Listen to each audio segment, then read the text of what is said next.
Chaque seconde, ce sont 10 tonnes de plastique qui sont produites.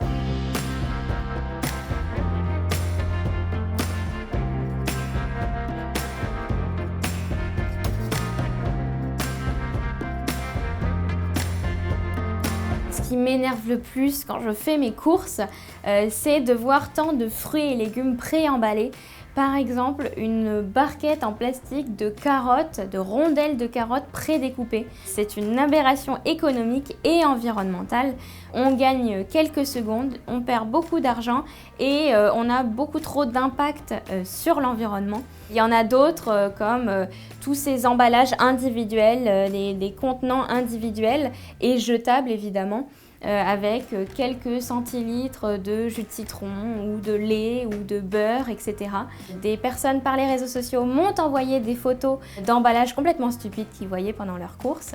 J'en ai sélectionné 12 et après j'ai invité les personnes à voter pour les 3 emballages les plus stupides parmi ces 12 présélectionnés. Ce que j'attends des distributeurs aujourd'hui, c'est de trouver plus de solutions, notamment développer beaucoup plus les gammes de vrac et surtout arrêter par ailleurs de vendre des aliments suremballés comme ceux que je dénonce dans ma campagne Plastique Stupide. Ces emballages représentent à peu près un quart de nos ordures ménagères, ce qui fait plusieurs dizaines de kilos de plastique qu'on produit chaque année par personne. Ces plastiques, une fois sous forme de déchets, vont polluer énormément. Soit elles sont recyclables, mais le recyclage est un processus très énergivore. Il faut savoir notamment que nos déchets plastiques recyclables sont recyclés en Asie. Donc nos déchets vont traverser littéralement la moitié du globe.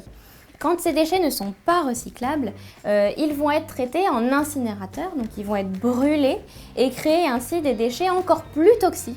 Alors tous ces plastiques, en fait, on pourrait faire sans, pour la majorité d'entre eux en tout cas. Si vous voulez vous y mettre à vous dans votre quotidien, sachez que c'est beaucoup plus simple que ce qu'on pense souvent et surtout c'est très économique. Par exemple, vous pouvez remplacer vos cotons à usage unique, coton démaquillant, par des cotons lavables. Chacun va remplacer jusqu'à 500 cotons jetables. Dans la même veine, vous pouvez éviter les rasoirs à usage unique, vous pouvez éviter les sacs plastiques. Il y a 6 ans, j'ai décidé de réduire mes déchets, d'utiliser beaucoup moins d'emballage dans mon quotidien, beaucoup moins de plastique. Aujourd'hui, j'ai plus que quelques kilos de déchets ni recyclables ni compostables par an, alors qu'un Français en produit en moyenne 360 pour une seule personne en une seule année en France.